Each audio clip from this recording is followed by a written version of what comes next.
Hey everybody, welcome to the Fantasy Players Club. I'm your host, Levi Valentine, at Levi_Valentine on Twitter. Joining me is my co-host, Brent Hudhudhikes. Follow him on Twitter at Brent Hikes, Heikes. Brent, we have real legitimate football news in June. We do. Can you believe it? It's about time. Yeah. And I think it'll only be accelerating as we get closer to sports coming back. We've got plans for the NBA and NHL and baseball potentially getting things ironed out.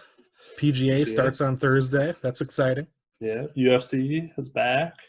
We are making progress, so it'll be a lot of fun to have real news to talk about as things start to come together over the next couple months.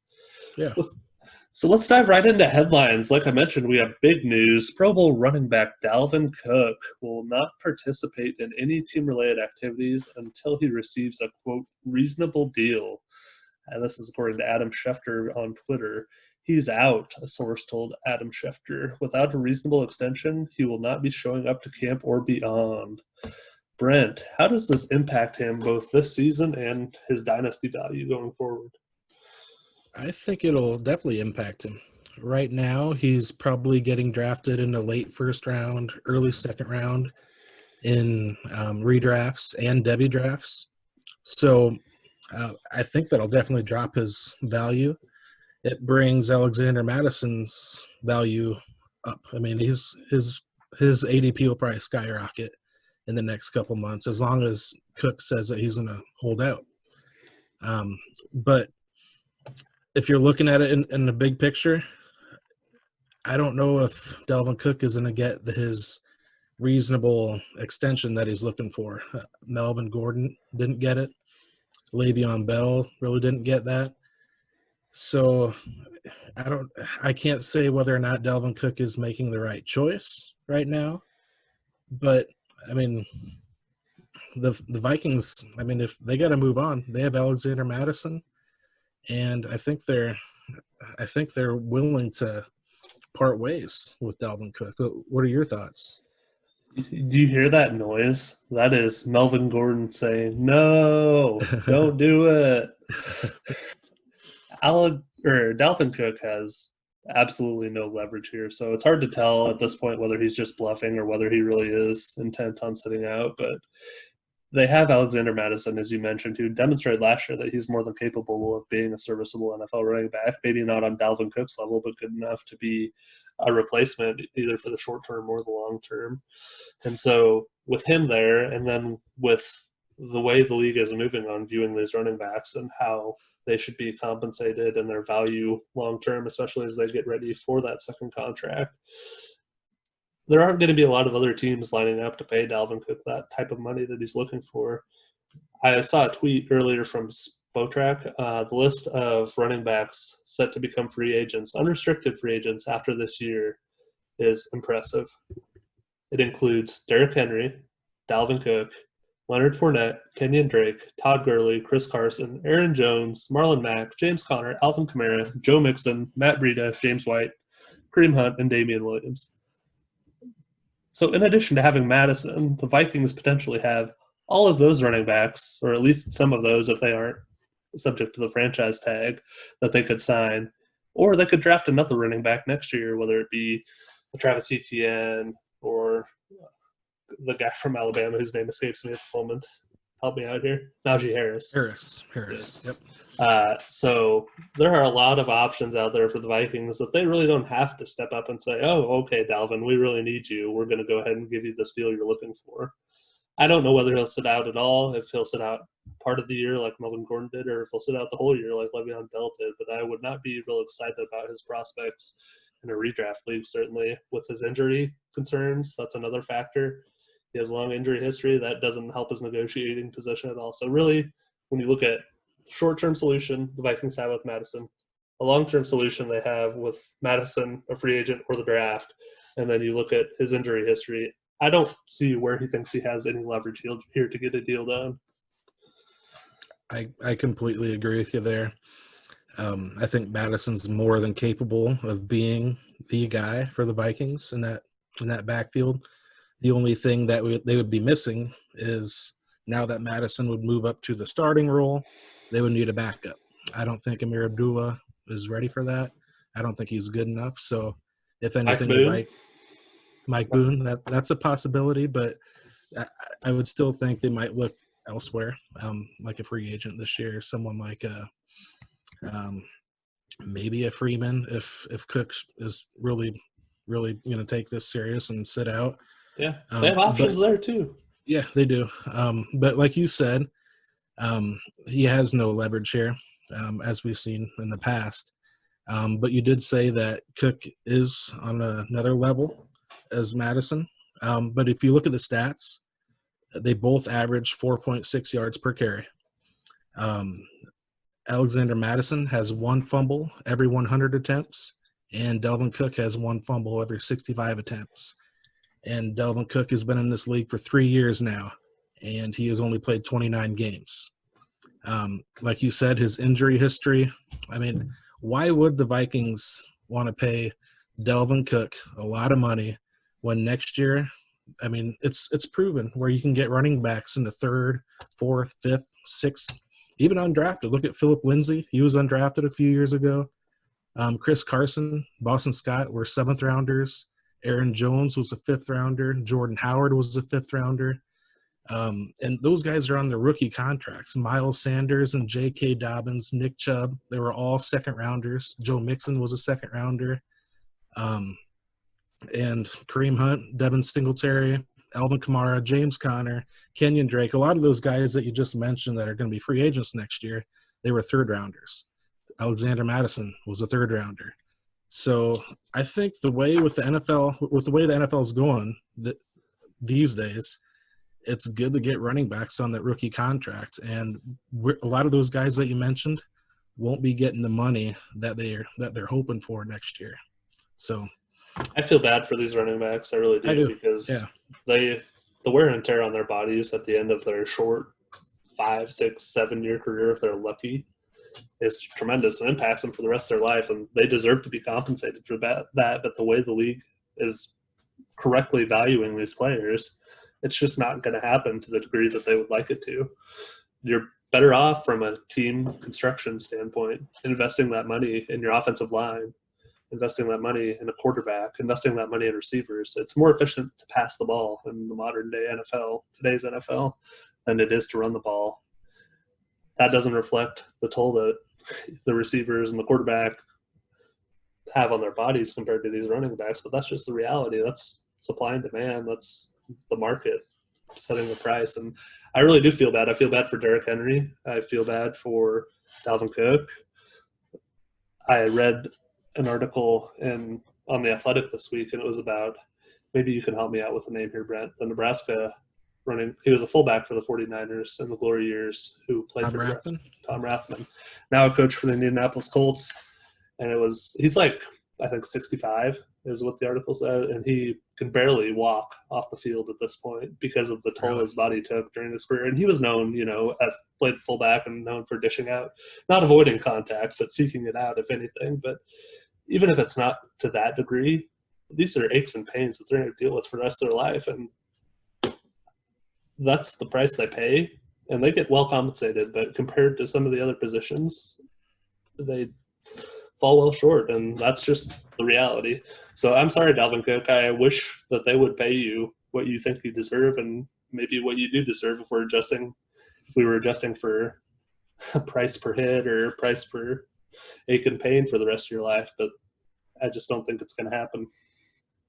I agree. And I mean, you're not going to, with NFL, you're not going to see every once in a while we might get an Adrian Peterson or Frank Gore where they're going to play until their mid-30s, but that's going to be very rare. And I think the later and later we go with this NFL, we're not going to see that very often. Saquon Barkley, he looks like the next great running back. It'll be interesting to see how long he can go. So I don't know. It's going to be interesting to see how that plays out. So I have a question for you off of this. Dalvin Cook, just say it's a redraft. He's sitting there in the 3rd round. Are you going to take him? At this point, I would probably take a chance because if he does come back, which I think there's a high likelihood based on all the factors we talked about, and how he doesn't have a lot of leverage, and I think sooner or later he'll realize that. So I think there is a good chance, especially after seeing what happened to Melvin Gordon and what happened to Le'Veon Bell, that he says, okay, I'm going to play this year. I'm going to get to free agency and take my chances there. And so if you're able to grab him in the third round, that's a potential league winner if he can stay healthy this year and produce in that offense. And it is a contract year. They obviously don't plan to resign him. So why wouldn't they give him every carry, every reception that they can? I agree. From a fantasy standpoint, it would be fantastic. Yeah, I agree. He's definitely worth the risk in the third round, maybe even late second round. I mean, what if they trade him to like somebody like the Houston Texans or the Tampa Bay Buccaneers? That could win you the league if he stays healthy. He's got to stay healthy throughout that, but Yeah. that's definitely worth the risk. Yeah. And if he stays there, that team's going to have a good offense. I mean, they want to run the ball. We saw that last year. Stephon Diggs was not happy with his target numbers, but that's just what they want to do there. Yeah, totally agree. It'll be interesting to see how that plays out. And our second headline, we had an article from Jason Dorenzo. Hopefully I pronounced that right, Jason, at All Purpose Scout on Twitter. He wrote this for the Devy Watch, which I don't subscribe to, but I think it's pretty well respected as a go-to resource within the industry and has a lot of good information out there for you Devy players. And the question that he tackled in this article was, does drafting Devy tight ends hurt your chances of winning your fantasy league? So, Brent, what did you think about this question? I think it's a good question. It's a question worth visiting. I do think it hurts it a little bit. Obviously, taking a Devy tight end way at the end of the draft, it's okay. I mean, a pick like that won't ruin your year, but if you, it's a toss up with the tight ends lately in the NFL. You might get a tight end that's really high on NFL teams. But just say right now, Kyle Pitts is really high on all these Devy rankings. He might not even get drafted next year or whenever he's eligible for the draft. So you just wasted a pick, and you wasted him on your roster for a full year. And the way tight ends are in the NFL anyway, you have to wait a few years before they break out anyway. So, and we see all these tight ends, and they always say that you should expect tight ends to start picking up the playbook and the pass blocking and everything that they need to become a successful tight end after 2 or 3 years. So basically, if you get a Devy tight end and he's on your roster for 1 or 2 years in college, and then you have to wait another 1 or 2 years after he gets drafted. So that could be 4 years you're just wasting a roster spot with a tight end that you don't know that's going to help your team or not. So I don't have a tight end on my Devy team right now that I know of. I did last year. His name was Grant Calcaterra. I can't remember. Calcaterra, Oklahoma tight end. He retired. So he was one of the best Devy tight ends last year at this time. Really highly doubted. NFL, he heard he was on your team, Brent, and he said, "I'm out." Yeah, probably. But he's done for. He retired, and I mean, this year I'm like, forget about it. I mean, it's because the tight ends that came in the draft this year, they weren't really highly rated last year in Devy. So I'm just staying away from that. So that guy has a good point. What's his name? Jason. He has a great point. So I'm honestly going to probably stay away from Devy tight ends unless I see a real stud out there. I don't see one. So yeah, I'm staying away. What are your thoughts? So for those of you who may not play Devy, typically how it works is you have a limited number of spots where you can use on your roster for college players. And so in the league Brent and I are in, it's up to 10 players that you can have from college teams on your roster. And so those spots are valuable. If you can get a real difference maker, especially if you have a potential there to have several of what would be first round picks in a traditional rookie draft come from your devy squad to your roster in 1 year. And that can turn a franchise around for a team around overnight. And so to the point Brent was making, I went through this. I thought about this a lot this past off season, as I prepared my strategy for our devy draft that we had earlier this summer. And the conclusion I came to is it's not worth it. I had acquired Albert Okwuegbunam. That was one of those pronunciations we should look up before we started, Brent. Yeah. Alberto. I acquired him in a trade 2 years ago. And so I kept him on my roster last year, and then this year he was drafted by the Broncos in the 4th round. I thought at the time of the trade, he had a great year at Missouri. He had broken out at age 19, 91st percentile for tight ends. He had a college dominator rating in the 90th percentile for tight ends. And then we have the combine, right? He runs a 4.4940 at 258 pounds. Unbelievable. 99th percentile, 40 time and speed score. I'm like, okay, he's got the production, he's got the athleticism. NFL teams are going to love this, right? He's probably going to go in the top 2 or 3 rounds at worst. He goes to the Broncos with the 12th pick in the 4th round. Not great draft capital. He's sitting behind Noah Fant, at least for the short term, if not the long term.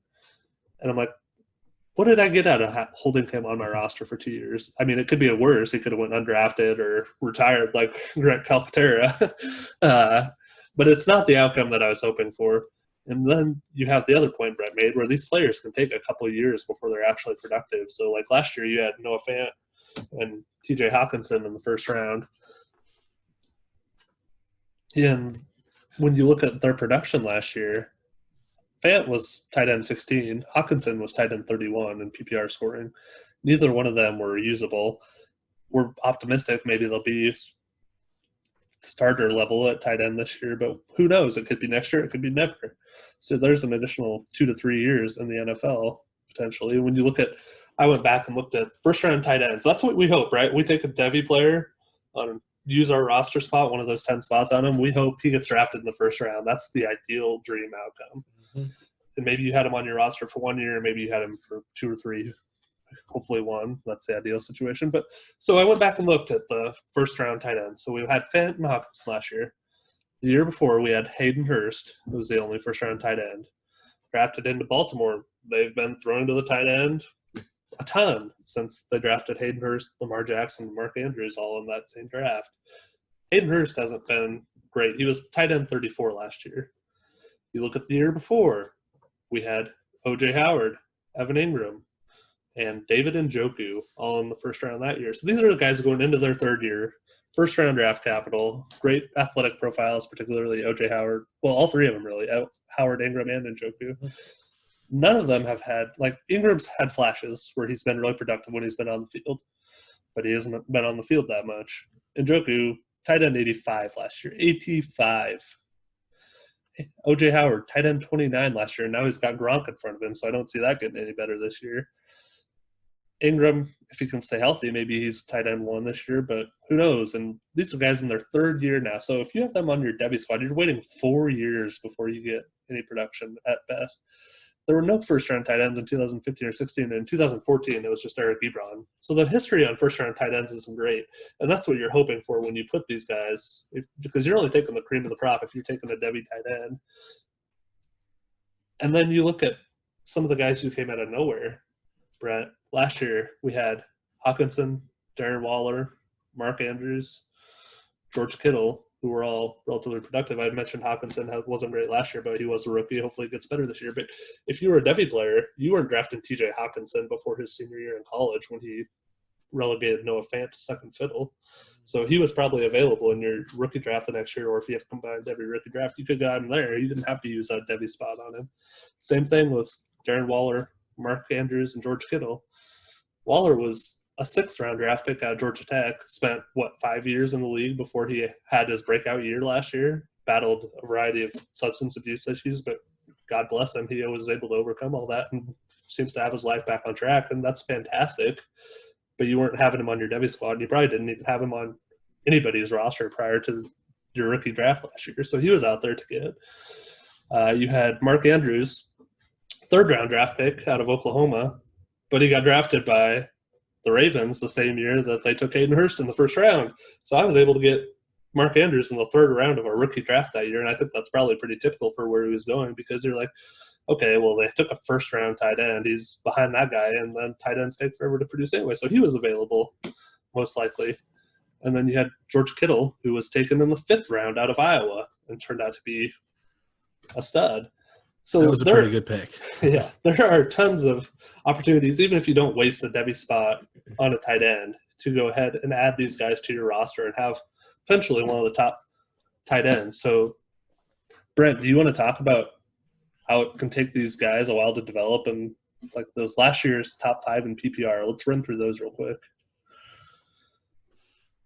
Oh, yeah. It took Kelsey, a couple years, at least 2 years to be where he's at today.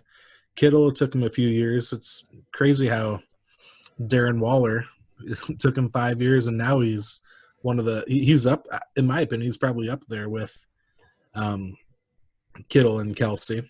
Zach Ertz, it took him at least a year or two, and Mark Andrews. That's one exception. I guess his rookie year, he wasn't great. But he was good. He was good, not great. It was the second year is where he really broke out. Yeah, which was last year.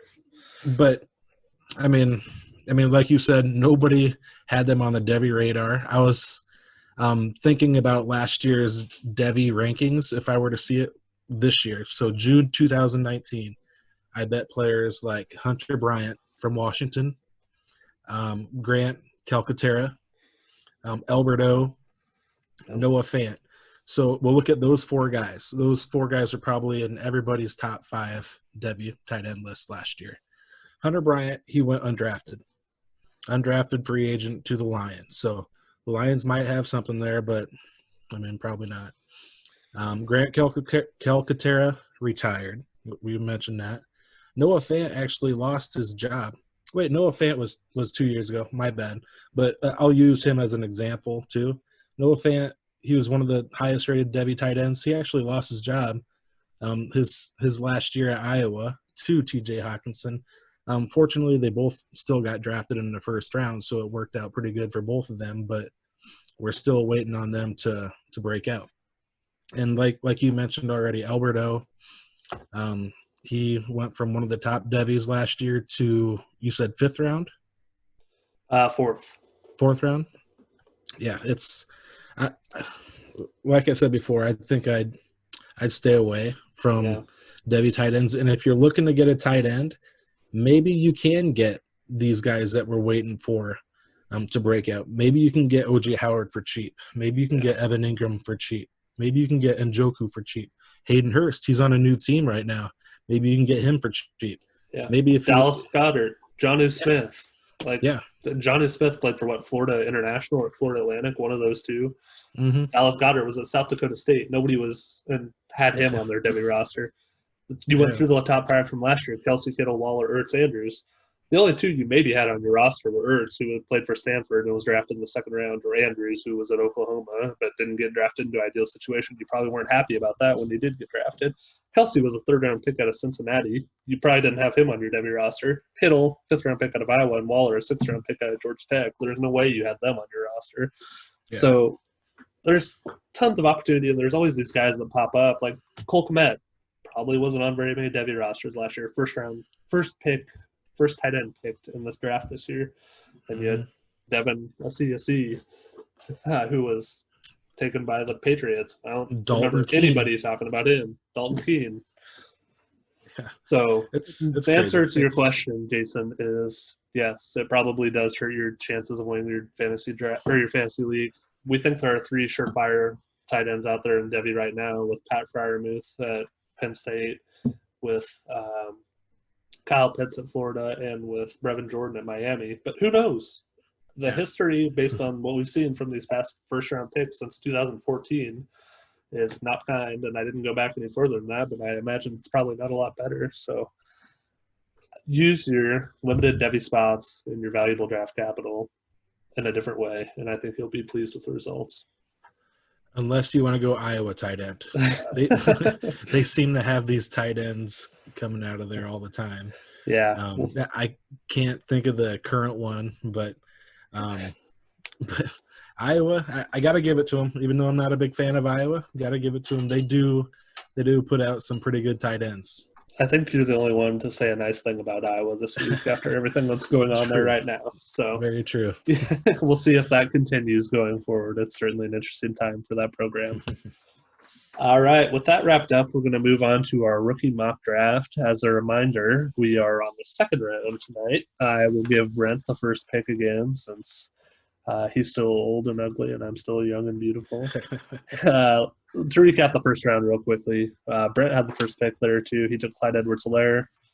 Jonathan Taylor was the second pick. J.K. Dobbins went off the board at 3, DeAndre Swift at 4, and Cam Akers at 5. Following the 5 rookie running backs, we had 5 rookie wide receivers go off the board consecutively. So it was CeeDee Lamb, Henry Ruggs, Justin Jefferson, and Jerry Jeudy, followed by Jalen Reagor as the 5th one there. Brent took Joe Burrow at pick 11, first quarterback off the board, and then I wrapped up the first round with Keyshawn Vaughn.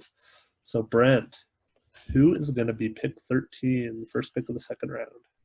With 13th pick, I'm picking Michael Pittman, wide receiver, Indianapolis Colts. I think they want him, maybe not for this year, but for 2021, they want him to be the guy. T.Y. Hilton is a free agent after this year.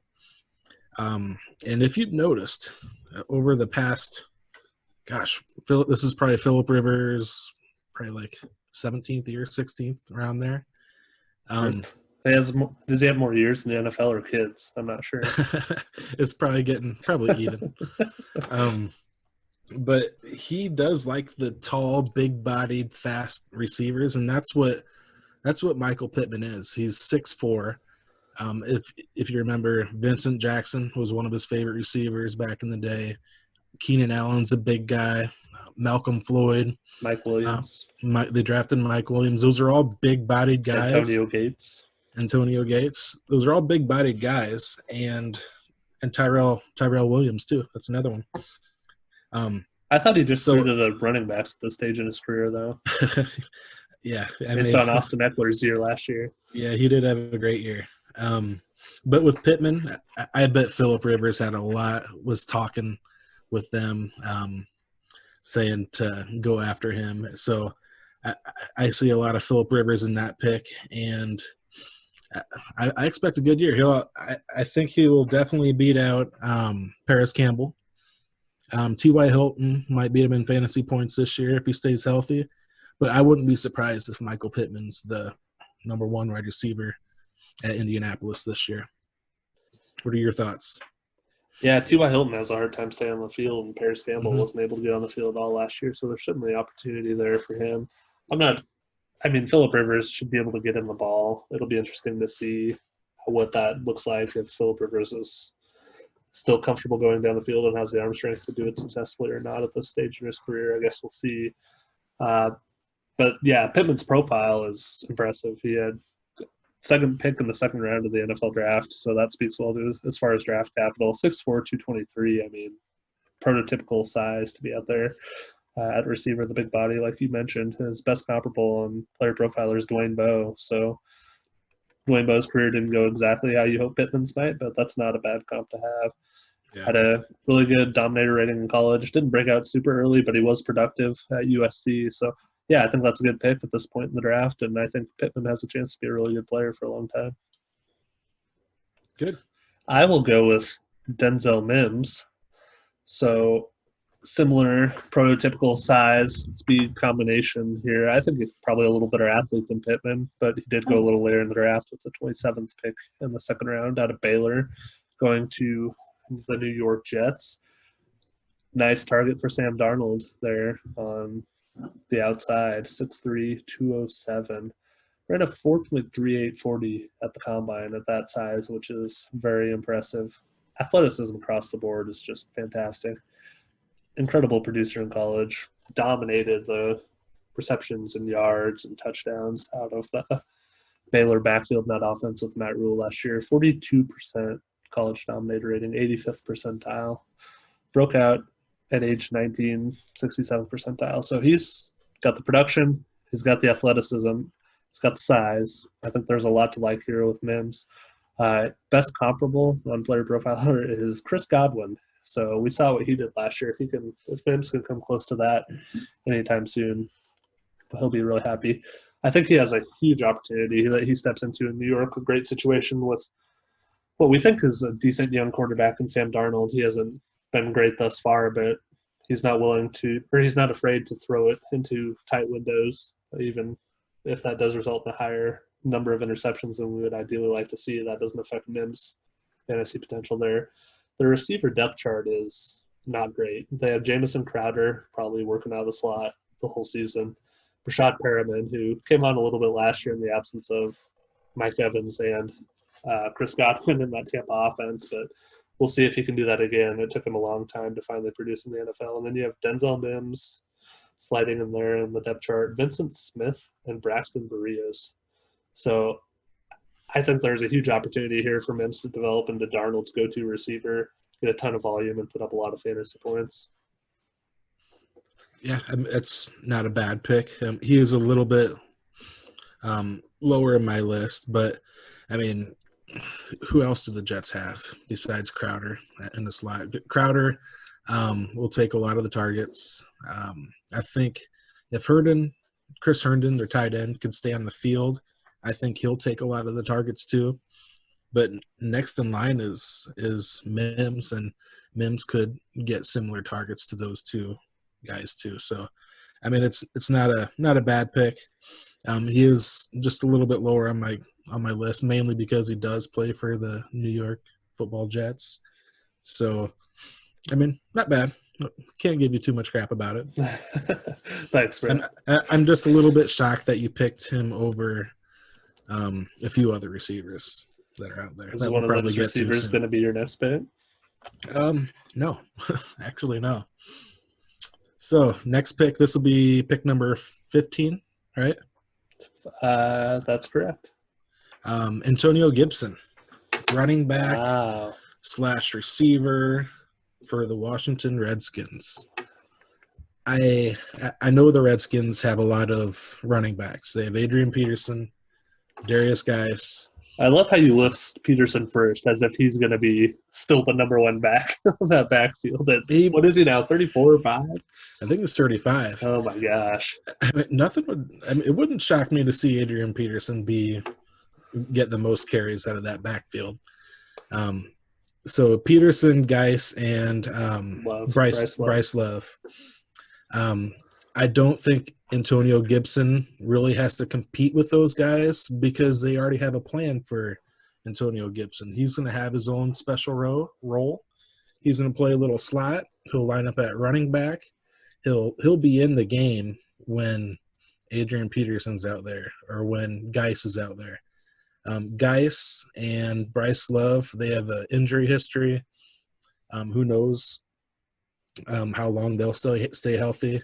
And like I said, Adrian Peterson might be the guy again, which is crazy. We're still talking about Adrian Peterson in 2020, but it's where we're at. But I'd say Gibson will get a lot of catches, especially if we're talking PPR. Which we are. This is a standard league single quarterback PPR, just to remind everyone. And I would, if it wasn't PPR, I would drop him down a few more spots, maybe late second round. But, so you think he's going to work out of the slot? Steven Sims was primarily their slot receiver and seemed to have a pretty good end to the year last year. They're gonna get him out on the field. I mean, you heard who Ron Rivera compared him to, didn't you? Oh, yes, I did, but I forgot who was it. The running back from his old team. Oh, who McCaffrey. Had a decent year last year. Yeah, McCaffrey. So, you're getting Christian McCaffrey at pick 202, Brent. Not a bad comparison. But and he also compared Terry McLaurin to DJ Moore. So I think he's just saying, hey, this is the best receiver on this team. Well, he's pretty kind of reminds me of the best receiver on my last team. Yeah. Maybe that means you've used your boy here, Antonio Gibson, as the best running back in this backfield. Who knows? So, any other thoughts on Gibson that you have? I like him. I'm not. I mean, he has the size you're looking for, 6 foot, 228 pounds. Went off the board at the second pick in the third round, which is really good for a running back. Played at Memphis in college, so it was very productive, obviously. But they like to score points in the American Athletic Conference. As I haven't watched a ton of those games, but seeing the ones I did were when Scott Frost was at UCF and they played Memphis in the conference championship, and I think the final score was in the 40s for each team or 50s, something like that. Yeah, I was going to say it's 50s and 60s, I'd say. Yeah, that helped Norvell get the job at Florida State, which good for him. But and Memphis has been putting these running backs into the NFL. I mean, you have Antonio Gibson this year. Last year you had Darrell Henderson. And going forward, they have another running back who is a really good devy prospect whose name escapes me. Can you help me out there, Brant? I know who you're talking about. Gainwell. Kenneth Gainwell. There you go. Yeah. So that all speaks well to his potential. He ran a 4.39 40, which is incredible. We talked about what Denzel Mims did. He was just as fast at 228 pounds. So there's a lot to like here. His best comparable on Player Profiler is Joe Mixon. Like that a lot. Wow. I mean, I think there's a ton of potential here. The crowded backfield does make me a little nervous. I think you're right in that he will have a role. I'm hoping that guys can stay healthy and maybe be at least the first and second down back, and maybe Antonio Gibson can come in and be that third down back, receiving back. I think that's probably a good fit for him skill set wise. And maybe if Geist doesn't turn out to be what they hope he will, I think there is an opportunity for Gibson here to become the lead back in Washington. This offense may not be great with Haskins with the controls. We'll see if he can come along this year, but I think Gibson has a lot of potential, and I had Gibson a little lower, but I certainly can't fault you, especially if you have a need at running back here, to go ahead and take him early in the second round. That's not a bad place to get him. Yeah. Yeah, Chris Thompson from the last couple of years, when he's healthy, he had good fantasy games. I mean, there was games where he had 0 rushes and he got like 8 catches for 50 yards. That's 13 points right there. I mean, if you can get 13 points on average from a running back, that's pretty good. You probably won't start him, but that'd be a good for running back 3 or 4 on your team. So. Yeah, I mean, can't go wrong with getting depth at your running back position. Definitely, especially in the second round like this. Mm-hmm. So I am now on the clock with 16. Yeah, this fourth pick here in the second round. I have a few receivers still on the board that I like, and there are a couple that rise to the top for me, but I think the one I'm going to go with is T. Higgins. So he was drafted by the Cincinnati Bengals with the first pick in the second round coming out of Clemson. Again, another receiver with that prototypical size you're looking for at 6'4", 216, a nice big target on the outside. Very productive in his time at Clemson. Last year had over 1,000 yards. The year before, just under. And what you see there is 25 touchdowns over the past 2 years at Clemson. So that big target in the red zone when they get down there, throw it up and let him go get it. And he was very successful at that with Trevor Lawrence. Broke out incredibly early, 96 percentile breakout age at 18.6 years. And then decent college dominator rating, not great. Didn't run super fast in the 40 at the combine, only a 4.59. So ideally, I would like to see him be a little faster, but I think having Joe Burrow to throw to him for the next 4 or 5 years certainly will bode well for him. I think learning under A.J. Green for at least this year, if not longer, and then sliding into that role when A.J. Green's time is up in Cincinnati, which will likely be sooner rather than later. He's really set up well, maybe not to be a real strong producer this year, but going forward after that, when they start to ramp up this rebuild that they're on, I think he's in a perfect spot to be very productive. Yeah, good pick. Good pick there. Like I said on our last podcast, I like Joe Burrow this year. I like him beyond this year. And T. Higgins might be his stud receiver for the next several years. Great pick there. I was debating between Antonio Gibson and T. Higgins with my previous pick. I So you like made T. the wrong Higgins. choice. Maybe it depends on what you need. But I mean that's no complaints there. I think AJ Green, if he's healthy, he'll still be the guy this year, and I don't know how much longer he can go. But they have Tyler If he can Boyd. stay on the field, I mean, that's been Yeah. his struggle for AJ Green for a long time now. Yeah, and I mean if Joe Burrow's a good quarterback, I can see AJ Green really playing through injuries to try to help this team. So I mean in previous years, I mean the Bengals were, I mean, not good, and if AJ Green has an injury, he'll just sit it out because they're not good anyway. So Yeah. if he's having, if AJ Green and Joe Burrow are having fun and scoring a lot of points, And you've got Tyler Boyd there as well. yeah, Tyler Boyd. Who else? John Ross. John Ross. I feel Auden like Tate. Who's that last one? Auden Tate. Auden Tate. Yeah, Did that's a little another something one. last year. Yeah. But yeah, I mean, if John Ross takes a step forward, and then you have those other three to rotate, hopefully if one of them, if they can all stay healthy, or if one of them breaks down, there's an opportunity there for all three of those guys. AJ Green, Tyler Boyd, and T. Higgins have really productive years with Joe Mixon, Joe Mixon catching passes out of the backfield, and with Joe Burrow slinging the ball around the yard. Yeah, I especially like this pick because it is dynasty, and I mean he might not have the greatest year this year, but he could be the guy for Joe Burrow and for the next 10 years. Yeah, and I think you've got Zach Taylor there who, spent some time with Sean McVay, and that's probably what helped him get hired here. And I think they're getting pretty close now to having that offense where he wants it to be, as from a personnel perspective, and being able to hopefully look more like the Rams than the god-awful mess they were last year. Yeah. All right, Brent, pick number 17, pick 5 in the second round. Who's it going to be? 17. This might shock you again, but I do like him. I'm taking a risk here. Chase Claypool, Pittsburgh wide receiver. Now, Big Ben has got to be healthy because if Mason Rudolph is the quarterback, I just made myself a bad pick. But I'm taking a risk here. Chase Claypool, I think right away he's going to beat out James Washington. It sounds like they're moving Juju to the slot again, and Juju has more success in the slot. Deontay Johnson's in for a big year, as long as Big Ben is healthy. Juju's in for a big year, as long as Big Ben is healthy.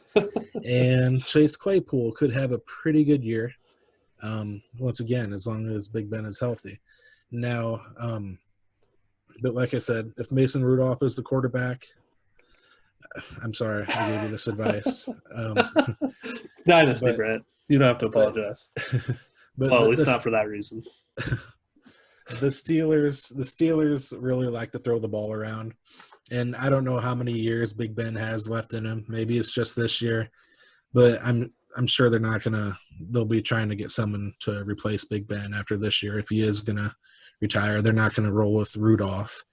And just from what I've seen with watching Big Ben play with James Washington, he's yelling at him, rolling his eyes, trying to teach him something all the time. Go back and watch the tapes. Between plays, he's either yelling at him, rolling his eyes, or trying to teach him something. And I can tell that Big Ben cannot stand James Washington. Was this when he was on the sideline last year, or are you talking about actual games they played together? Games that they played, and even when he was on the sideline. Big Ben had a hot dog in one hand and a bag of popcorn in the other, and he's yelling at James Washington to go get him a soda to wash it down. Yeah, so this is nothing. This is nothing against Deontay Johnson or Juju. It's mainly that third receiver, and that third receiver for the Steelers when Big Ben is on a roll and playing has fantasy value, and that's why I like Chase Claypool right here. I think you misspoke, though. You said he was a wide receiver. He's actually going to be a tight end, Brent. I don't know if you know that or not. 6'4", 238. I don't know. Like, that's great. I think he'd be a really good tight end. I'm not as optimistic if they do keep him at receiver, just because, I don't know. Like, in college, he was okay. Like, had 1,000 yards last year in that Notre Dame offense, 13 touchdowns, obviously a really good red zone threat. And obviously you have to like what they've done in Pittsburgh as far as evaluating receivers and developing receivers over the past few years. So that's the one thing, I guess, with him that gives me a little hope. I just think he would be a really good tight end, and I'm not as optimistic about him being a receiver. And so that's kind of why I had him a little lower on my draft board. But I think you can definitely make a case for taking him here. I just don't know if it's what I would do. I don't know if he's got the agility to be successful as a receiver at that size in the NFL. He certainly has the speed, straight line speed of 4.4240 at that size is impressive. We talked about Albert O and what he was able to do with his 40 time at that size. Chase Claypool is right there with him, if not a hair faster. So I think, I don't know. I think he doesn't want to be a tight end, or at least he didn't going into the draft. I don't know what the reasons for that were. Maybe he'll stick at receiver and I'll look like a fool, but I think that could be where he could really thrive. And you look at Pittsburgh's depth chart, they have Eric Ebron and Vance McDonald as their top two tight ends. I think he could probably slide in there at tight end one from the start if they ended up making that switch. Well, maybe. Either way, if they play him at tight end, they're not going to ask him to pass block. They're going to have him go out for passes. Sure. So, I mean, they're not going to expect him to be a good pass blocker in year one. They're going to want him catching the ball. So, if he does happen to move to tight end, I still like him there. Yeah, I don't hate the pick. I wish he would have just come out and said, I'm going to be a tight end, and spent the time adjusting to that new position and learning the technique and all of those things instead of doing this wide receiver experiment. It'll be interesting to see where he ends up over the next few years. Did they draft a true tight end, do you know? The top two on their depth chart, as far as I can tell, are Eric Ebron and Vance McDonald. So nobody of consequence. Zach Gentry is the third string. This is all according to ESPN, so should be reliable, hopefully. Yeah. So there's an opportunity there. We'll see what he does. Mm-hmm. For my next pick, I'm going to keep hammering these receivers and just not leave you any, Brent. I'm going to take Bryan Edwards. And so you talk about a guy who had a ton of production on a really bad team. His counting stats in college don't look that impressive if all you're looking at is receiving yards. He peaked at 846 receiving yards in 2018 at South Carolina.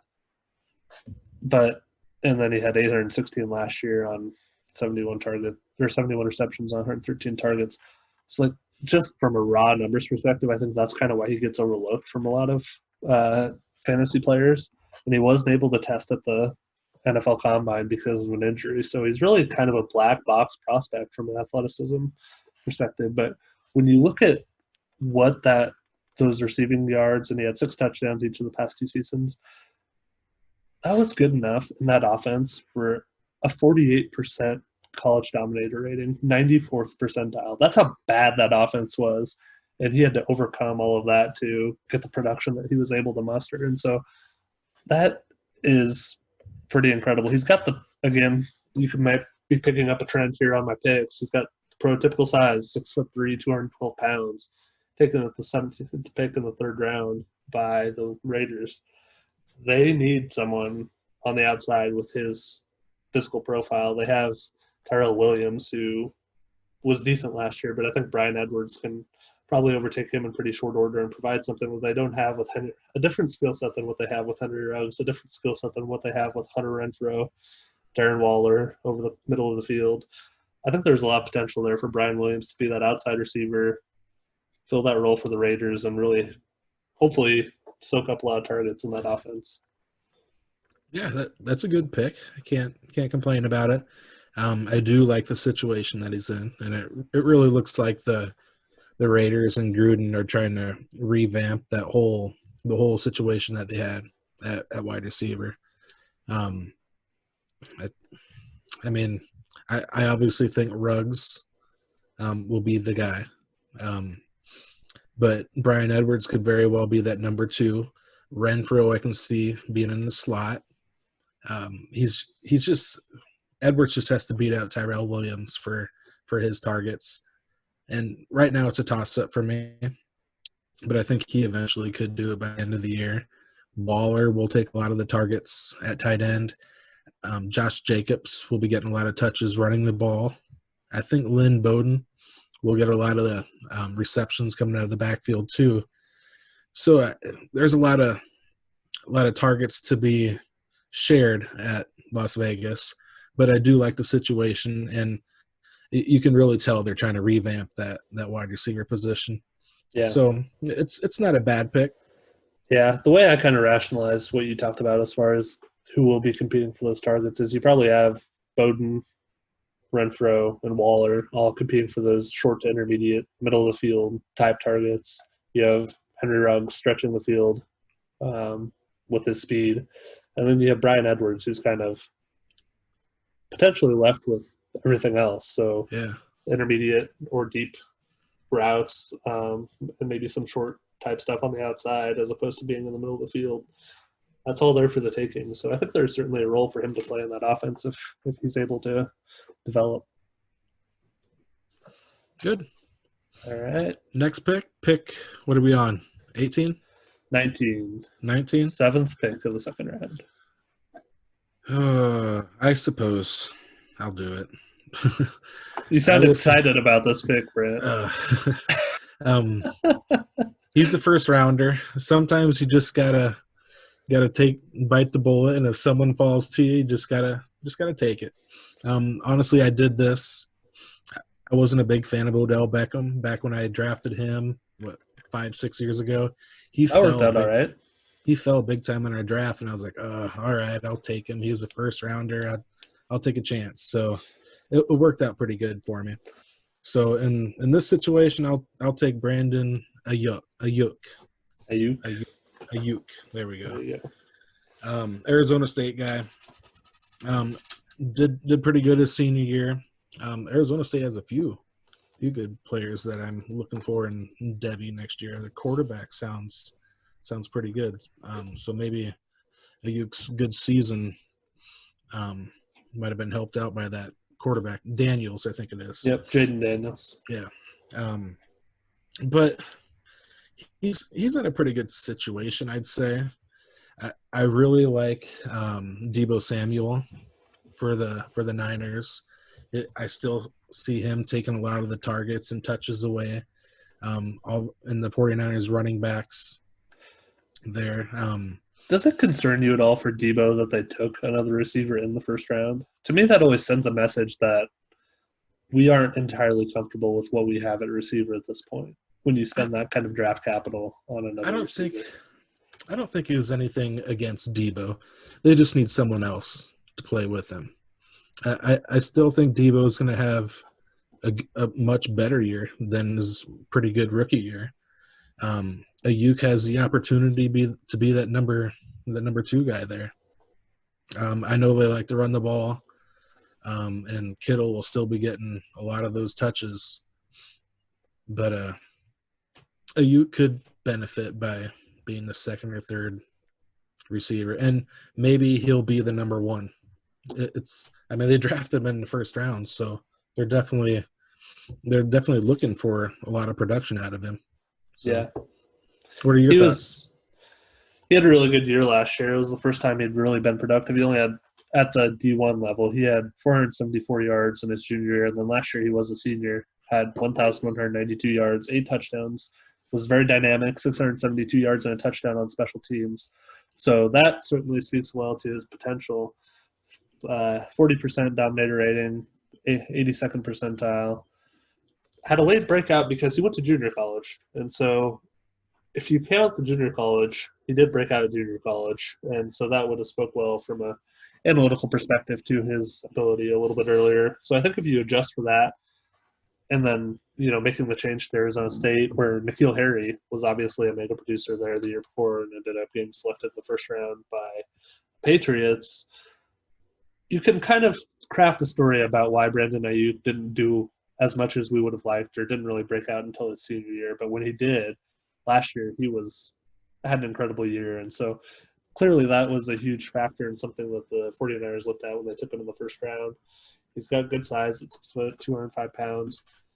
I think he has a really good opportunity to step into that offense and kind of be maybe the yin to Deebo Samuel's yang on the outside. Their depth chart at receiver didn't give you a lot of warm, fuzzy feelings before. They also have Trent Taylor, Kendrick Bourne, and Jalen Hurd. Jalen Hurd we didn't see a lot out of last year, but he was a decent draft pick there as well. So there is a little bit of competition, but I do think he could potentially be right away from day one the number 2 receiver in that offense.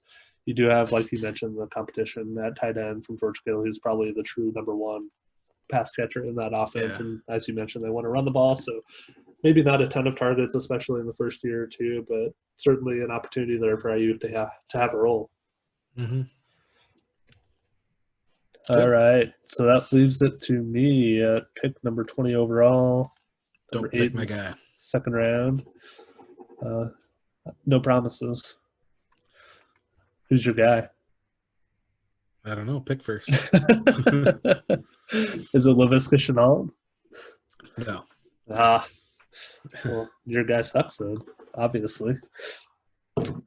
I am taking Laviska Shenault. He has a great opportunity, I think, in this Jacksonville offense to be kind of what Deebo Samuel is to that San Francisco offense, be very dynamic as both a pass catcher, yards after the catch, taking handoffs, some jet sweeps out of the backfield, those little pop passes that they like to do in the NFL these days. I think that we saw at Colorado over the past 3 years, they were able to get him involved in a variety of ways. I saw it way too up close and personal, and a couple of those times Nebraska played him. He is 6'1", 227 pounds. He's built like a running back, playing receiver, really. And so taking the second pick, or the second round, the 10th pick of the second round, good draft capital. Didn't run as fast as we would have liked at the combine with a 4.58 40. And then it came out afterwards that he had a groin injury, which I think he ended up having surgery for to get that repaired, but should be good to go for the season. So that doesn't necessarily speak well to, I guess, his agent's judgment in letting him run at the combine. But I think he probably would test faster, and he certainly played a lot faster than what he tested at the combine. His best comparable and player profiler is A.J. Brown. I like that a lot. I think there's just a lot to like and a lot of opportunity in this Jaguars offense in the short term, especially. They're going to probably be throwing quite a bit because I think that team's going to be pretty bad this year. And so that should present a lot of opportunity for him opposite DJ Chark, who will probably be getting the number 1 treatment from the opposing defense as far as putting their number 1 corner on him, which should open up some opportunity for Laviska Shenault to have some really good games this year, I think. There is a little bit of competition. D.D. Westbrook, Chris Conley, Keelan Cole. None of those guys really scare me too much as far as Chenault's ability to take targets from them and maybe carve out a role in this offense. That's a good pick. If you were to tell me that Laviska Shenault would stay healthy the whole year and Minshew was going to have a good year, I'd definitely put him up there with CeeDee Lamb, Henry Ruggs, Jerry Jeudy, and those guys. Just watching him at Colorado, and like you said, he did some special things, especially in those up-close games that we watched when they played the Huskers. He kind of did it all for him. He ran the ball. He had some amazing catches, strong hands, good route runner. He, like you said, he plays for the Jaguars. Minshew I don't think he's the greatest throwing quarterback. And he does have to compete with DJ Chark at receiver. I'm not worried about, like you said, I'm not worried about Diddy Westbrook and Chris Conley. But I think if he stays healthy, this could be a great pick for you. Yeah, I think I the think health is the biggest concern for him. You're exactly right. yeah. It'll be interesting because if you watch a lot of Colorado games, him running that Wildcat, that was pretty successful, and it'd be interesting to see if the Jaguars want to run a little Wildcat with him, like down at the goal line. And what shocked me the most with him was how strong he was. He was like a goal line running back that can play wide receiver. So yeah, he's got a very unique and special skill set. Yeah, he's a lot of fun to watch. He's one of the few rookies that I'm really looking forward to see how he's going to do. Yep. Yeah, I'm really excited to see how he does too. Mm-hmm. All right, take your guy at pick 21. Yep. I'm taking Zach Moss, Buffalo Bills. Oh my gosh, you have an obsession with these terrible Buffalo running backs. All right. Well, coming into the draft, if we were going to be podcasting back at the beginning of April or in March, I probably would have told you that Zach Moss was probably one of my favorite running backs coming into the draft. How'd that turn out? Unfortunately, he didn't land into the positions as Clyde Edwards-Helaire, Jonathan Taylor, J.K. Dobbins, and Cam Akers did.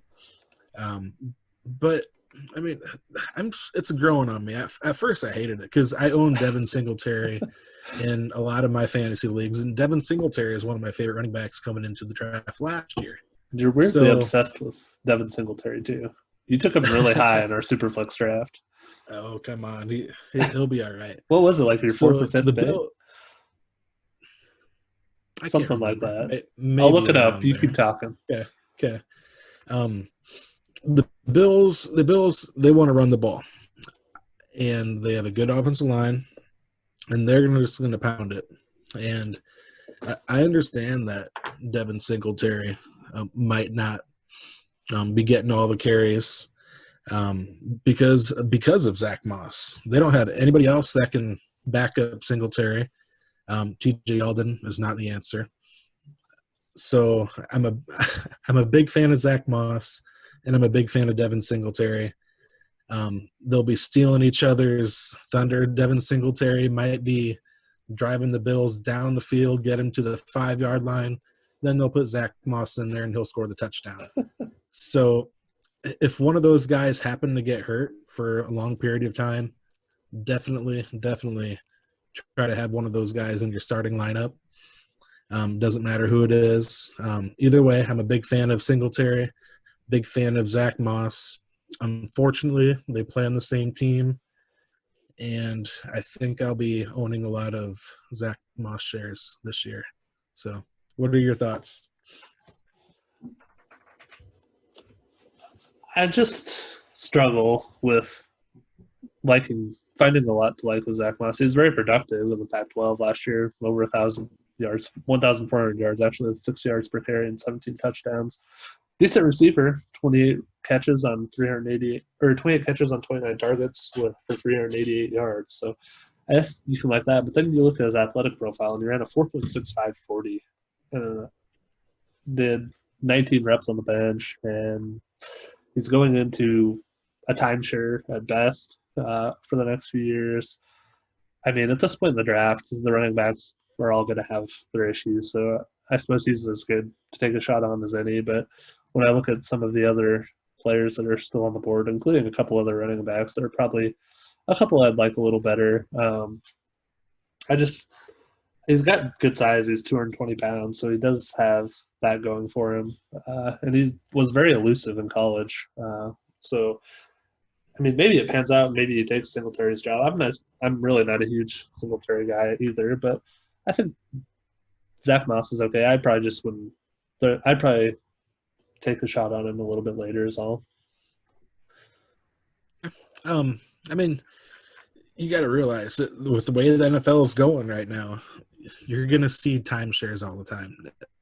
It's not going to be always guys like Ezekiel Elliott is going to be the main guy. Even Elliott might be in a timeshare this year with Tony Pollard. Yeah. So, I mean, you're always going to see the running backs with 2 or 3 guys in the backfield, and we're going to see more and more of it. So, Yeah. I mean, even with Clyde Edwards-Helaire, we're going to see a little bit of Damian Williams, Jonathan Taylor.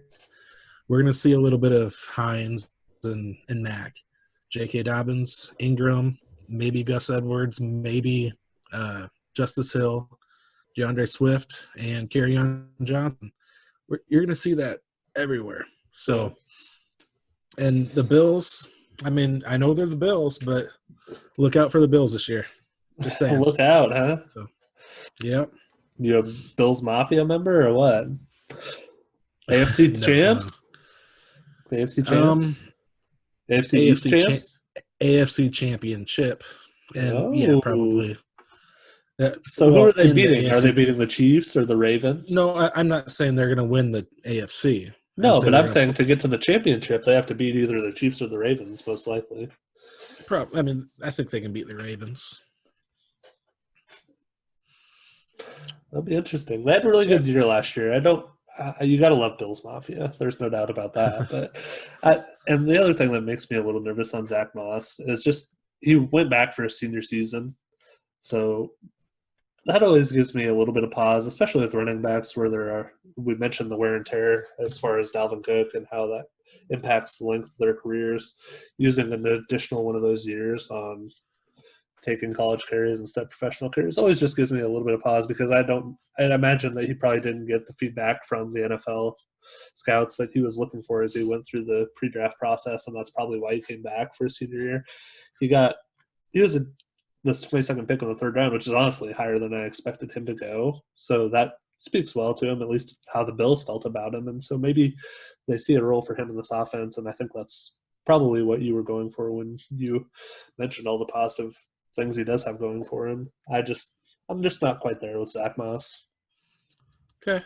So you said that he probably took a beating on that last year at Utah. Well, he had 235 carries. What I just meant was running backs have a limited number of quality carries in their bodies just based on the wear and tear they take. And so when they have an opportunity to go pro and they don't, I always kind of wonder why that is. Is it because they didn't get the feedback they're looking for?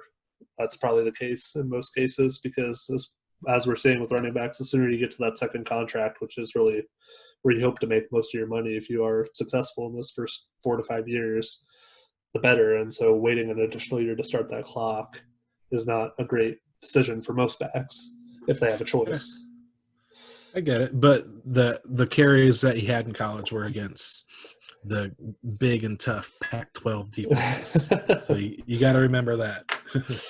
I wouldn't want to be tackled by any of those guys. They may not be as tough as the SEC or Big Ten, but the hit's a hit at some point. True. All right. So I mentioned there were a couple other running backs that I prefer taking a shot at this point in the draft, and I'm actually going to take one of those with my next pick. I'm going to draft Anthony Mcfarland, running back for the Steelers. So he went slightly later than Zach Moss at the 18th pick in the 4th round, coming out of Maryland. He's 5'8", 208 pounds, so not prototypical size, but not far off. Still the ability to carry the ball in the NFL and take some hits and not probably, hopefully be durable. We'll see. He ran a 4.4440, so compared to that to Zach Moss, that's impressive at the combine. 92nd percentile.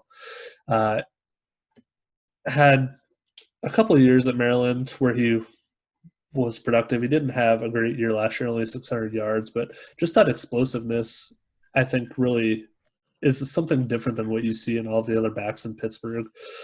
You mentioned earlier Pittsburgh likes to pass the ball. I think that opens up a lot of run lanes, as we saw with James Conner over the past couple of years.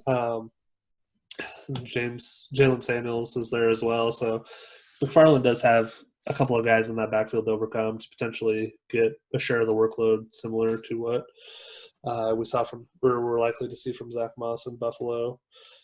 He is a pretty good pass catcher. He had 17 catches on 26 targets last year. I don't know. Hopefully some of those targets were off target. Otherwise, I don't know how many drops he had, but he had 126 receiving yards, 7.6% target share. So he can do that as well, and that is something Jalen Samuels has kind of done there. I think maybe Mcfarland offers a little more burst, a little more explosiveness, and can potentially take a little bit of that work in addition to maybe being kind of a change of pace back for James Conner and maybe a third down back. What do you think? I think it's a great pick. Great pick. He's up there right behind Zach Moss on my list.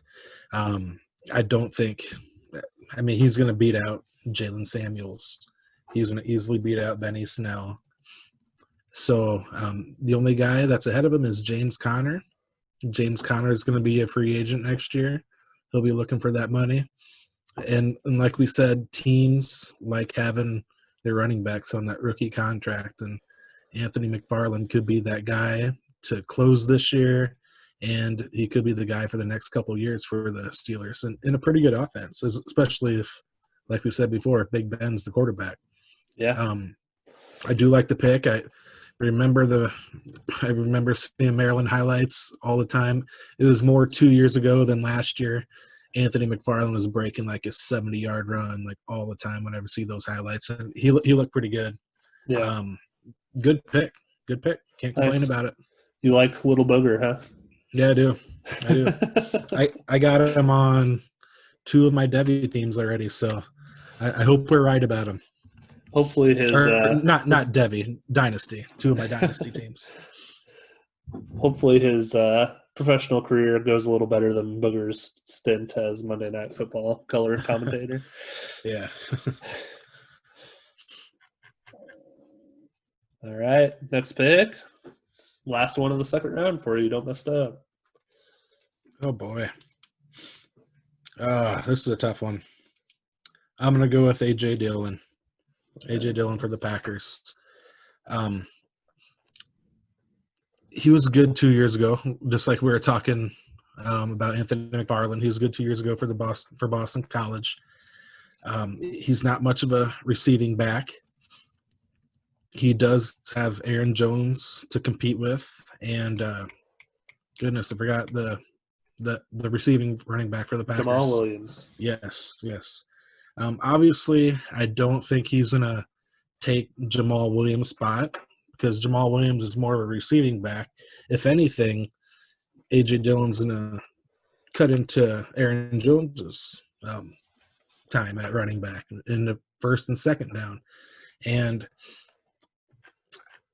I think the Packers are hoping that he can eventually be better than Aaron Jones because Aaron Jones's contract is coming up soon too. Yep. I think he was on that list that you mentioned at the beginning of the show, and maybe they're hoping A.J. Dillon could be the future at running back. I think it's based on the draft capital they spent. Yeah, and I think there's a good chance that he could be. I'm not a big fan of him as a running back, but the situation that he's in, I definitely think it's worth a risk. His quarterback is Aaron Rodgers, at least for this year, and who knows in the future? It could be Jordan Love. But A.J. Dillon could be the guy. So, and if anything, if Dillon does break out this year, Aaron Jones could slide into the third down receiving back, and A.J. Dillon could be the first and second round running back. So this is an interesting situation. I like taking risks in the second round, and I feel like this is a risk because A.J. Dillon could end up being a bust, but he could also be a pretty good pick for the Packers. Yeah. So what are your thoughts? I think it's a good pick by you, a far better fantasy pick by you than a real life pick by the Packers. I don't know what they're doing when you have an opportunity to get one of these stud receivers that we've talked about, and they help Aaron Rodgers out and build for. I mean, they're in the NFC Championship, one game away from the Super Bowl last year, and they didn't do anything to help him. Yeah. I think Matt LaFleur is in charge clearly now with the Jordan Love and A.J. Dillon picks, and he wants to try to emulate what he did in Tennessee there in Green Bay with being a run-first offense, going the total opposite of the way the rest of the NFL seems to be going as far as passing more. I mean, you look at – I don't know. So I think hopefully he with what he did here with A.J. Dillon – 6 foot, 247 pounds. I don't know if he's trying to draft his next Derrick Henry there so he can use him the way he used Derrick Henry in Tennessee. They certainly have the size in common. And A.J. Dillon was surprisingly fast, a 4.5340 at the combine. I didn't see that coming based on what I saw from him in college, but, I mean, that was impressive. 97th percentile speed score as a result. Good burst as well. Best comparable is Steven Jackson. So I thought that was interesting too. So I think he has a lot of potential. I think Derrick Henry is a 99th percentile outcome for any player with even this same type of size and speed. I don't think he'll be that, but if he can be 75% of that, that's a pretty good back. And at this point in the draft, I certainly can't criticize you too much for taking him. I don't understand. You are correct. Aaron Jones is a free agent after this year. I don't see Jamal Williams being any sort of – him and Jamal Williams have totally opposite skill sets. Jamal Williams is more of a slight pass-catching back, and A.J. Dillon's more of a grinder, first and second down running back. And so if he can start getting some carries in that offense, I think they're trying to do basically – what the Vikings did with drafting Alexander Mattison to have him ready to go when Dalvin Cook rolls off after this year. I think the Packers are now set up to have A.J. Dillon be the lead back in this backfield next year when Aaron Jones becomes a free agent. So if he doesn't get a lot of carries this year, they try to run Aaron Jones as much as they can, take advantage of that before he hits free agency. Certainly the opportunity is likely to be there in 2021. Yeah. It'll be interesting to see what happens in the Packers backfield. I don't think Aaron Jones will have another great year like he did last year. He had I can't remember how many touchdowns that he had, but how many do you think? Was it like 18 rushing? He had 16 rushing touchdowns, 3 receiving touchdowns. Yeah, unsustainable. That's not going to happen. I think he'll probably get half of that. A.J. Dillon might steal a few goal line carries. So, if you have Aaron Jones, you should have been selling him before the draft, and you probably should still sell him now because his value is never going to be higher no matter where he goes in the offseason next year. People look at that fantasy point total from last year. The less savvy players probably in your league look at that and don't consider the impact of those 19 touchdowns that will never likely – I will make a Levi Valentine guarantee. Aaron Jones will never have 19 touchdowns in a single season in his career again, and I feel pretty safe about that. So that's pretty safe. I trade him in one of my leagues. I think if you have him, you should all go do the same. So with that said, the last pick in the second round, I'm going to take Tua Tagovailoa.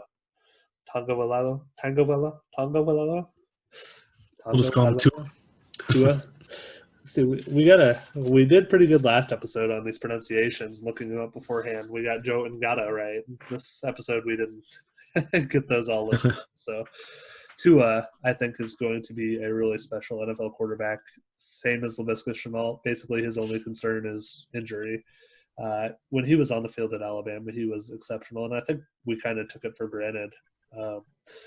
What he was able to do there over the past 3 years.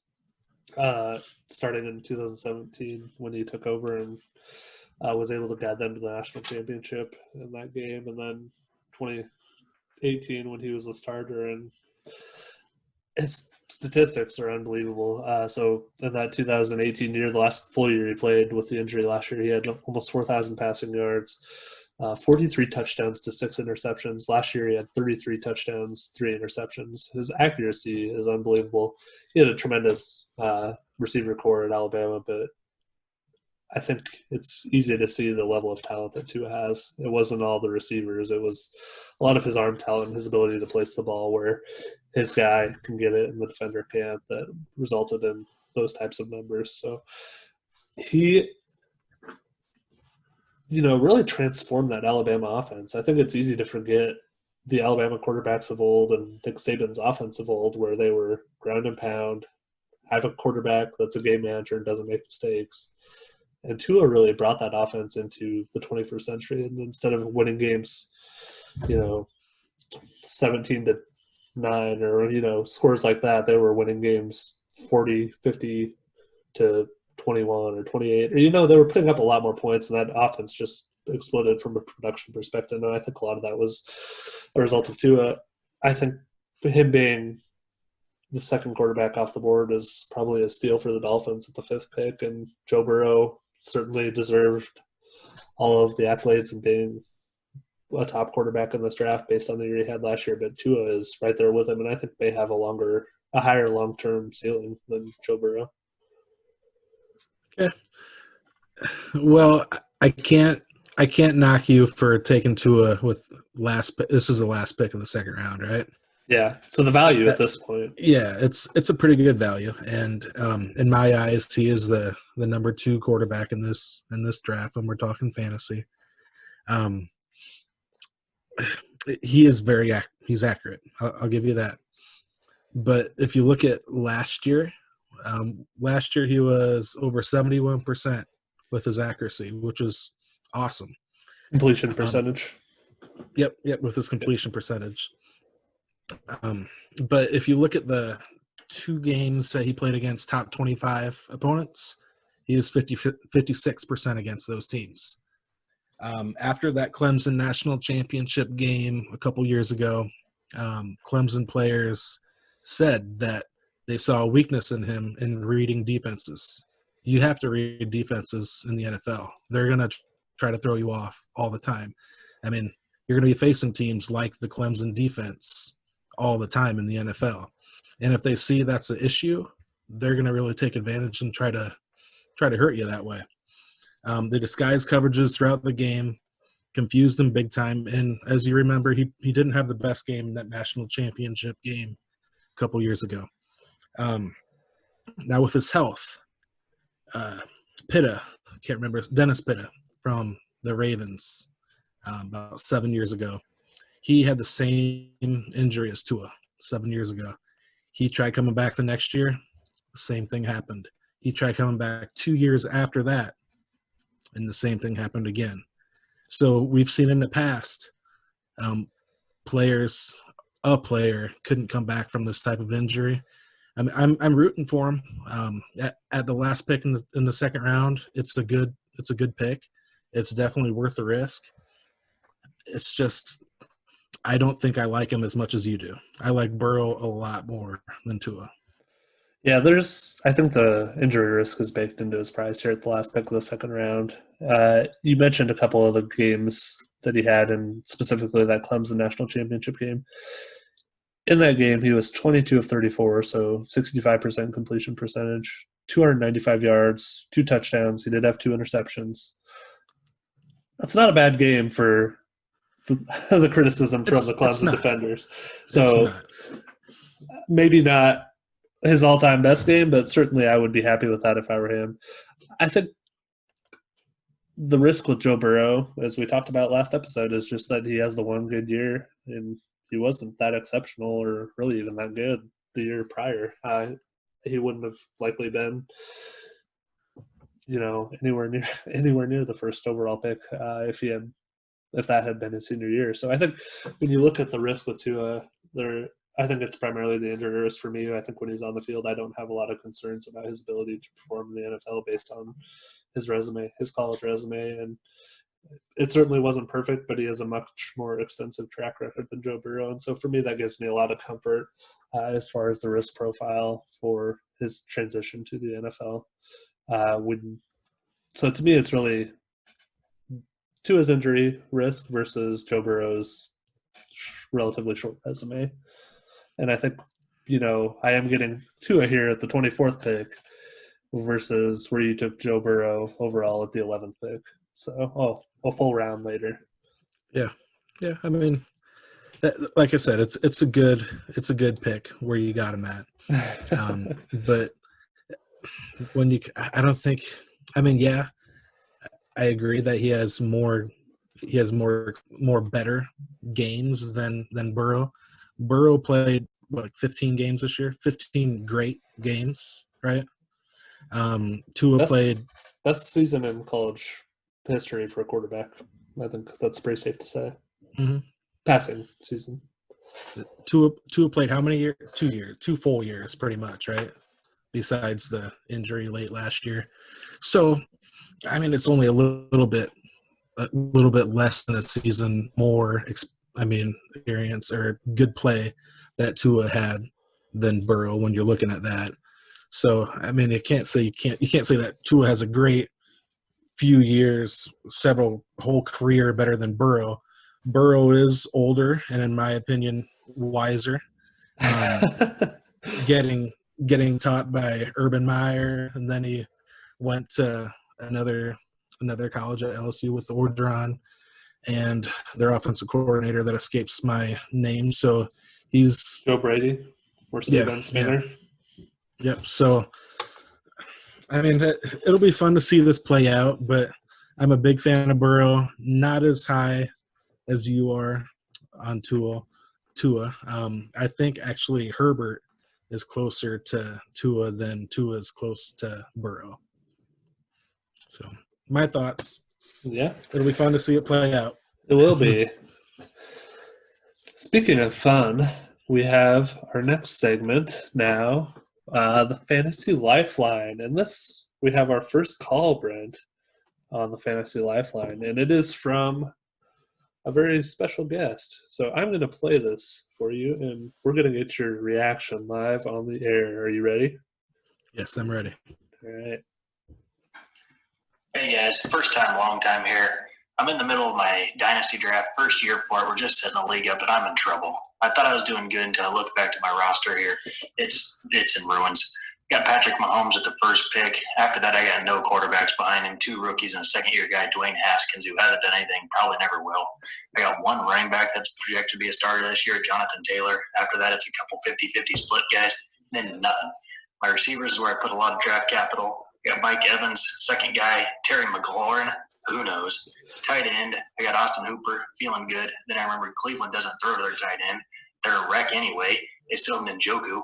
I don't know what's going on in Cleveland. Nothing after that for tight ends. What do? Do I just punt the season already? Trade, get some first-round picks for next year? Try to be competitive in 5 years? Just give up, pay my dues, and get out of this league as soon as I can? I'll hang up and listen to your answer. This is Brent. Bye. Oh, that's good. That's good. Here I am trying to write down all their names. I'm like, wait, this sounds familiar. Oh, man. Geez. I was like 3 or 4 names. I think we almost got to the receivers, and then you realized he's talking about my team I just drafted. That's good. That's good. That's good. So what would you tell Brent to do here? I think he's sitting pretty good. He's sitting pretty good, especially after this Dalvin Cook news, because he does have Alexander Madison on his team that can help him out at running back. Oh. And my backup quarterback is not Dwayne Haskins. It is Joe Burrow. I think he must have forgot about that one. Rookies. He said a couple rookies. Yeah, true. But, that was good. That was good. Here I am trying to write everything down, trying to keep up with them. And then I'm like, wait a second. That's pretty good. So you took Devin Singletary at the 503 in the startup draft. 503. I looked it up after. Good pick. Circle back. A little early for my taste, but for a guy in a timeshare. But I know you love you some Devin Singletary. Well, you got to realize that the next time it would come back around to me would be 6.9, or 6.10, whatever that would be. So, and it seemed like you and Colin were taking all my guys to begin with, so I had to take Devin Singletary, and I know Colin likes Devin Singletary too, so I had to take my chances with him there. So here are the running backs that went between your picks there. Okay. So you took Singletary at 503. The next running back off the board was Melvin Gordon, and then Le'Veon Bell, Todd Gurley, David Montgomery, and then it was back to you. So just to give you an idea of who was on the board there. I feel fine about that. I don't think Gordon is really that good. First of all, I think Gordon, Gurley, Bell are all getting towards the end of their careers. And Singletary is just starting his. So, I don't know. I think he's just giving up half of his work in his second year. Hey, but Gordon's got to share with Lindsey. Bell has got to share with Gore and possibly LaMichael P. Ryan, who I thought there might be a chance he might get drafted tonight by one of us. Who else? Gurley. I don't know about Gurley. I don't know. So Gurley, you can make the argument that he should have drafted ahead of Singletary, but I'm going young. I want to be competitive for the next few years, not just this year. Anything else you want to say in defense of your draft before we move on? No, that was funny. How do you think you're going to do this year? What's your prediction for your record? I think I'm going to win it all. I don't 13-0. Patrick Mahomes is going to lead me to the championship. I might not go undefeated, but I'm definitely going undefeated in the playoffs. So we need a prediction here. I'm going to circle back at the end of the year. 13 regular season games. Well, I understand you're going to win the playoffs. Apparently, you're going to win the championship. Okay. What's your prediction for your regular season record? Probably go 11-2, and like I said, 11-2. I'm expecting big things out of T.J. Hawkinson, which I can't remember. I might have been laughing during the time, but I heard him mention Austin Hooper. Yeah. Austin Hooper will be my second or third tight end by the end of the year because Hawkinson will be a stud this year. It's going to be his year to break out. It's only going to take Hawkinson 1 year to get where he needs to be. But I think he'll be a big help. McLaurin, Jonathan Taylor have a good year. Singletary, Alexander Madison will be starting for me by the end of the year. Oh, I forgot who I have at receiver. Oh, Mike Evans. Yeah. I'll be fine. I think your running backs are the part I'd be most concerned about for this year. I agree. If I were you. I agree. You've got Jonathan Taylor, and who could be maybe not getting a full workload at least to start the year, and then you have Devin Singletary as your number 2, and then if Madison ends up getting the lead back job, obviously that's a huge win for you, but there is risk there. Tell me running backs that are getting a full workload besides Ezekiel Elliott. Joe Mixon. You can argue that Gio or one of those two young guys might be getting Christian some McCaffrey. of the catches. Saquon Barkley. Okay, I forgot about McCaffrey. Just the number 1 running back in fantasy. Easy to forget about that guy. Yeah, it's hard to get McCaffrey and Barkley and Zeke. They're the first. They'll be taken. You can't get, if you can't get those guys, then you're going to have to take guys in a share. So yeah, I'm just saying you're predicting 11-2 in a fantasy championship, and that's your weak spot. That's all I'm saying. I agree that is my weak spot, but running backs, they're a toss-up. So yep, as we've seen with Dalvin Cook. All right, shall we move on to grade the trade? So let's try to maybe speed up because I know we're getting a little long here. So this was one of the trades that occurred in the program, and we had the first pick in the draft, the 2020 rookie draft, 101. And in addition to that, the first pick in the third round of that draft, and this is a 16-team league, so that would be pick 33 overall. We're traded for pick 108, the 8th pick overall, the 14th pick overall, and then Preston Williams. And this, full disclosure, is a trade that Brent's brother, Sean, made to acquire the 101. So he got that, and then he acquired that from another team in the league. So, Brent, how do you evaluate this trade? I'd say it's a pretty good trade for both sides. Honestly, it depends on how much you love Clyde Edwards-Helaire or Jonathan Taylor, whoever Sean is thinking about. I'm assuming that he really, really likes one of those guys. And it sounds like he wanted him pretty bad, which, he didn't give up. He gave up 2 first-rounders, but they're not great first-rounders, a mid-first-rounder and a late first-rounder. And Preston Williams, which in my eyes, Preston Williams is not a number 1 receiver. I would agree with that. But if you look at who's probably going to get picked in that area, 1.8, that's going to be probably one of those receivers that we talked about last podcast. Justin Jefferson went there in our draft. Yeah, Justin Jefferson. And then 14th was Denzel Mims. You took Antonio Gibson the next pick, so it could be somebody like that. So if he's getting Denzel Mims and Justin Jefferson or what's his name? Or that Antonio Gibson for the Redskins instead of Mims, I'd say it's a pretty fair and even trade because he's also getting 3.1 out of that too. So he maybe a guy like Anthony Mcfarland, probably not if me and you are in the same draft. But maybe. And that is pick 33 as opposed to 24 in a 12-team league. So he might be able to get like Bowden, Darrington Evans, maybe Herbert.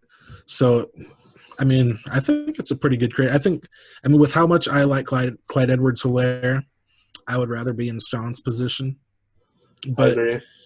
I can understand why you might want to get the Jefferson and Mims instead. So, what are your thoughts? So, do you want to give a grade before I give my thoughts? Yeah.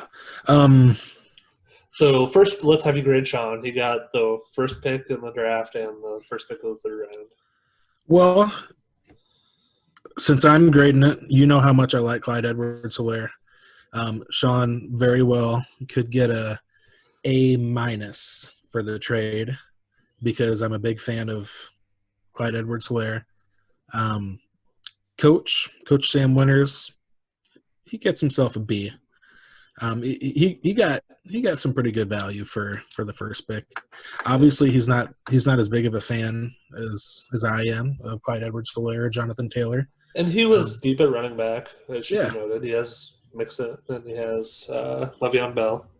And he can definitely fix his wide receiver position with Justin Jefferson and Denzel Mims. So my concern, if I were him, would be that my running backs are going to age out of their prime and my championship window is going to close before those receivers really get to their full potential.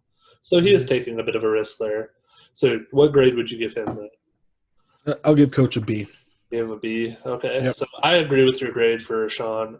I like this trade for Sean. When you get the better overall pick in the trade, when you get the best player in the trade, which I think he did, obviously, with getting the first pick in the draft, which will be his choice of probably Edwards-Helaire or Taylor.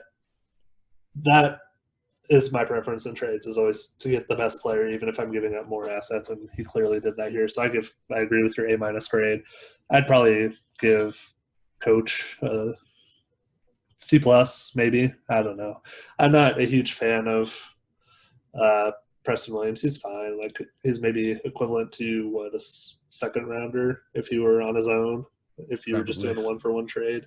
Probably late second round.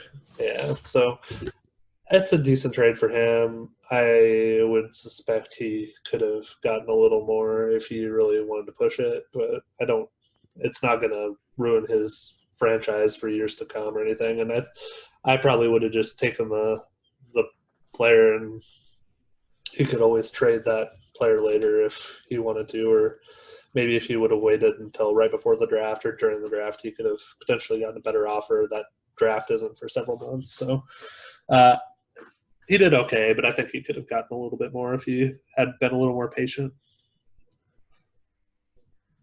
Yeah. All right. So grade the trade. Party time in the club is our next segment. We have a handful of birthdays this week, not as good as last week. Brent, I'll let you go first this week so you can't complain that I stuck you with somebody bad after I took Christian McCaffrey first overall last week. All right. Well, I will start off on June 9th, which is Tuesday, tomorrow. But if you're listening, it's June 9th. Rondale Moore, Purdue wide receiver, devy player. He'll be turning 20 years old. He's not legal to drink a beer yet, so he has to wait one more year for that. That's crazy how young these kids are. So yeah, Rondale Moore, 20 years old. And he'll be draft eligible after this year, correct? That's correct. So he missed all of last year. I think he's with an injury. I think his value for devy is going to go up significantly this year if he can stay healthy. I think he had a tremendous freshman year, and he's one of the best devy players out there, and people have kind of forgotten that because he did miss all of last year. So the second one, and I think probably the last one we need to go over, unless you feel otherwise, Brent, is Sammy Watkins. His birthday is on June 14th. He turns 27. So he is going to be back with the Chiefs this year after speculation from him that he may take a year off if he didn't get the deal he wanted. So I guess he must have gotten that from the Chiefs because he will be back this year and playing second fiddle in that Kansas City offense, most likely to Tyreek Hill. Man, when he came out, everybody thought he was going to be the next great wide receiver, and it's just never quite materialized for him, for whether it was injury or just not performing at the level we thought he was going to. But still a decent, maybe wide receiver 3 or 4 for your team at this stage in his career. Yeah, especially at the Chiefs. So when you're the number 2 receiver at the Chiefs, good things can happen. As you can see, I think it was week 1 last year. He had a great fantasy game. Like 40 points. I think he had the number 1 receiver or number 1 week of any receiver that week, and thought maybe this is the year he finally becomes what we thought he could be, and it just didn't pan out. And then the last thing we're going to talk about real briefly is just a happy trails to JD Spielman, who announced today that he is transferring away from Nebraska. So at one time he looked like he might be a pretty good little devy player with potential to be a pretty high selection in the NFL draft, and he's been very productive in all of his time, all 3 years so far at Nebraska. But that is coming to an end, and he will continue his career elsewhere. So kind of a sad situation, but best of luck to JD wherever he ends up. Yeah, stinks for Nebraska. He is by far Nebraska's most experienced receiver. It might hurt Adrian Martinez's devy value a little bit, but I mean, Nebraska's going to have some younger kids step up. Spielman, to my knowledge, he can't sit out a year. If he wants to play college football this year, he has to get a waiver. Or else he can go to FCS school or even smaller. So if he does want to play somewhere else in college, it might be like at a South Dakota State which is interesting because I think Nebraska plays them. It might, or maybe he'll stick around some school and one of those smaller schools in Minnesota. So I don't know if it's too late for the supplementary draft or if that's still an option for him. But that's definitely. I can see him getting into that too. So, hey, maybe if you have a late rookie draft coming up, JD Spielman could be one of those late round picks if he goes into the supplement draft. And obviously a team's got to want him, but there's no guarantee with that, especially with the questioning with the last 6 months, what went on, why he left. And, I mean, you hear rumors, but, I mean, I'm sure NFL teams will try to find out what's going on with that. Yeah, he'll be getting good advice because he is the son of the Minnesota Vikings GM, Rick Spielman. So whether he ends up going pro through the supplementary draft or the draft next year or whatever he decides, he'll have some good advice from someone who knows what's going on out there. So best of luck to JD. Thanks for all your time in Nebraska. We had a lot of fun watching you, and hopefully you can go on to have a great career somewhere else. That said, thanks for listening, everybody. It would, as always, mean the world to us if you would subscribe, rate, and review our podcast. We'll have a new episode for you next week and every week after that. Until then, thanks for being part of the Fantasy Players Club. On behalf of Brent Hudhud-Hikus, this is Levi Valentine signing off. Thanks, everybody.